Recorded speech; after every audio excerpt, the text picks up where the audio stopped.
Hello friends नमस्कार बंधुगण आपण मानक स्वागत करछि आजिर एक नवा अपडेट को नहीं। फ्रेंड्स देखंतु आजिर अपडेट टी एलआईसी ऊपर अछि जहाँकि एक नूतन योजना आरंभ होइछि। एलआईसी रे एक इनकम रो ग्यारंटी थिबा योजना आउ ए विषय मु आपन कहिबी कोन नूतन बीमा योजना आसीछि ता विषय रे सविशेष विवरण मु आपन को देखेबी।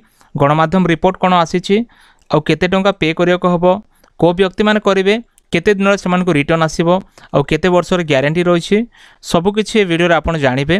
आरंभरू शेष समय वीडियो को देखंतु। जदि प्रथम करे आम चैनल देखुतांती चैनल को सब्सक्राइब करी पाखोरते घंटा आइकन प्रेस करी नोटिफिकेशन ऑल ऊपर क्लिक करंतु। देखंतु वर्तमान एलआईसी जो अछि सरकारी बीमा कंपनी एटा गोटे एबे एमती लॉन्च करिछि प्लान टे जो प्लान के आपणक पई अति लाभदायक हबो आउ संपूर्ण नवा प्लान आगरो ए प्लान टा लॉन्च हे नै लेखा अछि। एलआईसी लॉन्च कला नवा प्लान मिलिबो लाइफ टाइम इनकम रो ग्यारंटी जोटा के लाइफ टाइम इनकम आसीबो एपरि एक ग्यारंटी अछि। आउ ए प्लान टा एबे लॉन्च हेछि जाकि आपण मान को ए गणमाध्यम रिपोर्ट रे देखौछि जहाँ वर्तमान आसी अछि। देखंतु सरकारी बीमा कंपनी एलआईसी एहार नूतन बीमा योजना आरंभ करिछि। एलआईसी रो योजना हेउछि एक सुनिश्चित आय वार्षिक योजना। एक सुनिश्चित आय वार्षिक योजना एहार नाम एलआईसी जीवनधारा 2 तार जो नाम रखा जाइछि एलआईसी जीवनधारा 2 रखा जाइछि।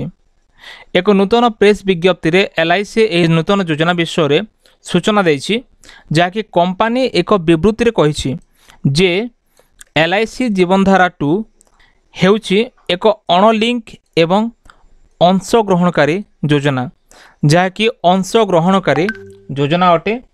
आउ आपण जेते बेले चाहिबे एठी आपण निवेश करि परिबे ए योजना रे आपण शामिल हे परिबे।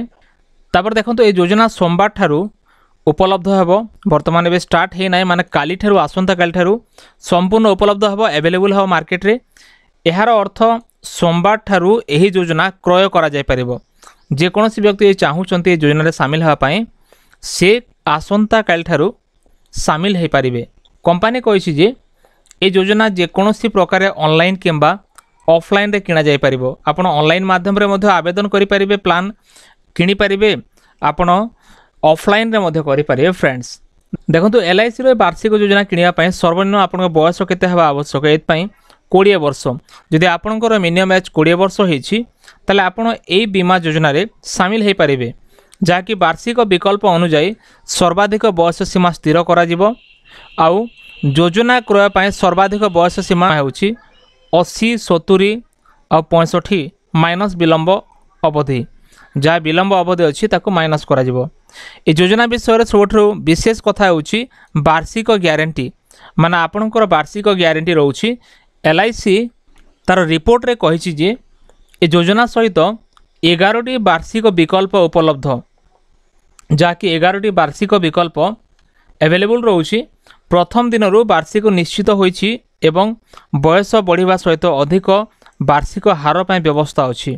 आपणक बयस जेमती बढ़ी बढ़ी चलेबो आपणक वार्षिक हार मध्य सेमती बढ़ी बढ़ी चलेबो एडी से सुविधा रहउछि।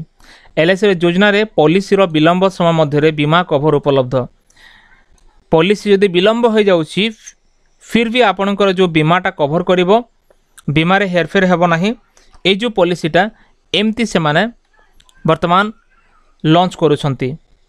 तापर देखंतु लेखा अछि जे ए योजना रे टॉप अप वार्षिक माध्यम रे वार्षिक वृद्धि करिवार एक विकल्प अछि। टॉप अप वार्षिक माध्यम रे पॉलिसीधारी जेते बेले पॉलिसी बलवत्तर रही थाए जे कोनोसी समय रे स्थगित अवधि मध्य रे जे कोनोसी समय रे अतिरिक्त प्रीमियम प्रदान करी टॉप वार्षिक चयन करि परिबे।